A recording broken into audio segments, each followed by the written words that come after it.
Fait que là, on va continuer un petit peu.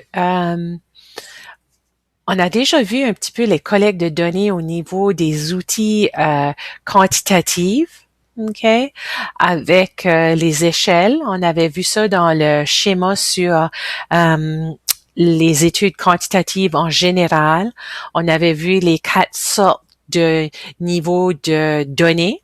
Puis vous vous rappelez que la proportion, c'était elle qui était la meilleure parce qu'on pouvait faire le plus de statistiques avec. Mais quand ce que on utilise des outils en quanti, comme souvent les questionnaires, les échelles, les grilles, euh, il y a différentes sortes de questions qu'on peut utiliser. Fait que vous pouvez retourner dans le livre, puis dans les cahiers d'exercices que je vous fais faire, je vous demande des fois, est-ce que le choix de réponse est bon? Il n'y a rien de pire, comme par exemple à Recensement Canada, quand on vous demande identité ethno-linguistique, puis là, ça vous donne comme francophone, anglophone, bilingue, autochtone, puis toi, tu te trouves pas parmi les choix. Fait que ça, c'est comme difficile. Fait que quand vous allez faire l'exercice, demandez-vous, est-ce qu'on a mis tous les choix possibles? Puis si on les a pas mis, est-ce qu'on a au moins laissé une place à autre pour d'autres choix de réponse? Les choix multiples, vous êtes habitués à les faire, je vais pas vous en parler un petit peu. Les classements à la carte, ça c'est style quand ce que tu dis, classifier les énoncés suivants en ordre de priorité du plus important au moins important. OK? Les questions filtres sont intéressantes aussi dans les questionnaires. Il n'y a rien de pire, c'est qu'on pose une question comme avez-vous accès à l'Internet? Si oui, continuez. Sinon, allez à la question 8. Puis là, la question 8 a pas rapport. Fait que faites attention si jamais vous créez un questionnaire et qu'il y a une question filtre, que si vous envoyez quelqu'un à une autre question, de surveiller. Des fois, quand on fait des études quantitatives, vous allez peut-être vous dire, ben, pourquoi est-ce que Suzanne a mis entrevue dans cette section-là? Mais là, vous voyez qu'il est en violet, parce que bleu puis rose fait violet. Fait que des fois, on peut faire des entrevues quand ce que on a des questions structurées, un questionnaire structuré. Puis j'ai mis le petit téléphone parce que ça nous arrive souvent, ces enquêtes téléphoniques-là, quand ce qu'on est en train de manger notre souper.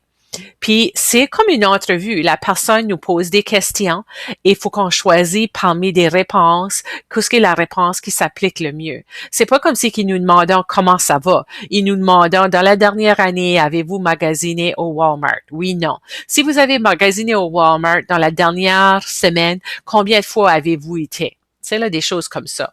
Mais on peut aussi utiliser, et souvent, des entrevues avec des études qualitatives. OK? Puis, c'est vraiment, il y a 2 grandes sortes, les entrevues semi-structurées et non structurées. Vous voyez ici que j'ai mis Oprah parce que Oprah passe beaucoup de son temps à poser des questions à des gens. Mais quand on est dans du non structuré, c'est vraiment des questions ouvertes. Peux-tu me parler de ton expérience avec le cyberbullying? Peux-tu me parler de qu'est-ce que tu as vécu lorsque ton conjoint est décédé? Puis tu laisses ça ouvert, puis tu laisses la personne parler. Ça serait comme dans des études phénoménologiques. Mais des fois, tu veux juste faire des études descriptives, qualitatives pour décrire quelque chose, puis tu vas avoir des questions. Par exemple, notre fameuse étude sur les besoins des étudiants en première année. On pourrait prendre le cadre conceptuel de Virginia Henderson, qui a 13 besoins fondamentaux, puis notre questionnaire semi-structuré pourrait avoir 13 questions ouvertes pour chacun des besoins fondamentaux. Des fois, dans des études qualitatives, au lieu de faire des entrevues, on peut aussi observer. Par exemple, on pourrait aller dans une cour d'école pour regarder l'intimidation, puis on pourrait cocher chaque fois que quelqu'un fait un comportement d'intimidation. Ils ont fait beaucoup d'études d'observation qualitative, comme pour l'attachement mère-enfant. OK? Puis juste reconnaître que les entrevues sont souvent enregistrées parce que on peut oublier des choses. OK?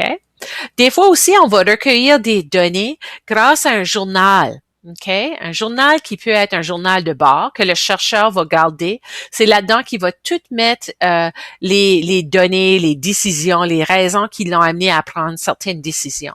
Mais on peut aussi demander aux participants de remplir un journal intime. Fait que quelqu'un, par exemple, qui va vivre une situation stressante comme une transition, comme le divorce, commencer l'université, c'est là, arrêter de prendre des drogues. Peut-être qu'on va leur demander de garder un journal intime, puis on pourra comparer les données qui sont dans le journal avec les données qu'on va obtenir à l'entrevue.